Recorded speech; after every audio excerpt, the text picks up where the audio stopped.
Hello, this is Scott again. So welcome back to my YouTube channel where I cover a variety of different data science analytics topics, including commercial as well as open source platforms, open discussions, just kind of try to keep it mixed up. Today I'm going to continue on our series where we're looking at data visualization in R. Particularly we're using some data from Sarkar that's he made available for Lattice. And so last time we covered the empirical CDF and QQ plots. This time what we're going to cover is box and whisker, violin, and strip plots. All right, so if you were with me last time, this is kind of where we ended up. And we're talking about CDFs and QQ plots, various ones, and then again we're going to get into box and whisker. So this is the same. I'm going to use the same data to begin with, and so if you were with me last time, this is that GC SE score, and we have 6 different factors. I'm sorry, we have factors that range from 2 to 10, and then well, I guess there are 6 of them: 0, 2, 4, 6, 8, 10. So six factors. And then we're also conditioning on gender. So let's do that real quick. And we get a box and whisker here of this score across the different factors: male, conditioning male on the left side, female on the right. And so that gives me a pretty good view. One way to look at this, it's a little bit better, is if I use this layout where 6,1, where I'm going to create now 6 panels across from left to right, and then I'm going to embed the conditioning factor gender in each one of these boxes across the different factors. So to me, this is a little bit more clear in comparison across those different factors. All right, so this works pretty well. Box plots work pretty well when you have kind of a unimodal type distribution. You know, fairly close to normal, and we saw that in the QQ plots. It wasn't exactly normal, but it was, you know, not too far off. So what happens if you get something that is not normal? Let's look at this, and we've seen this before, this GVHD10 data, and look at what's happening. Look outside the whiskers at all these points that are outside the whiskers themselves.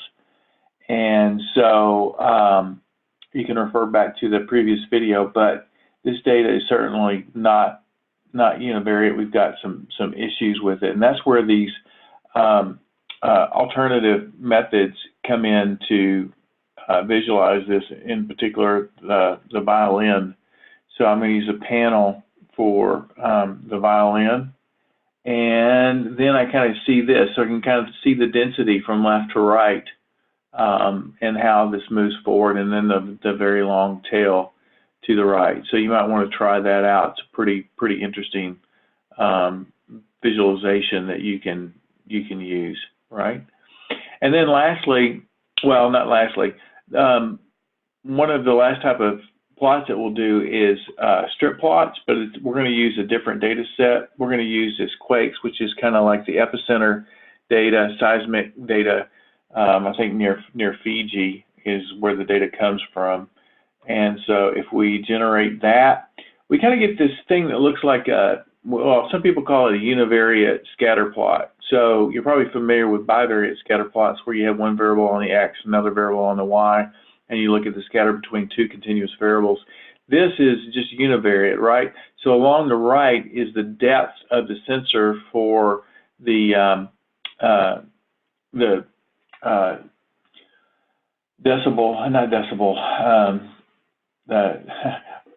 Geiger, and that's now I'm losing my thought process here. The scale, logarithmic scale. I'll think of it in a minute. Anyway, so the depth across on the X, and then the actual magnitude of Richter scale. That's what I was looking for on the left panel on the Y. And of course I can flip that as well with this command.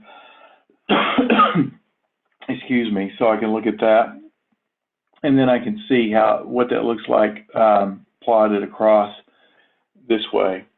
And then lastly, we're going to go back to the barley data that we had a ways back, and we were looking at different sites where this barley was planted. So it's basically plotting the residuals of this information, and then if I look at that, and for the barley yield data, you can see again Grand Rapids, Duluth, University Farm, the different locations. We had 2 years, 1931 in magenta and 32 in this blue, and then I can at least see the scatter, and then I can see the central points across the different locations.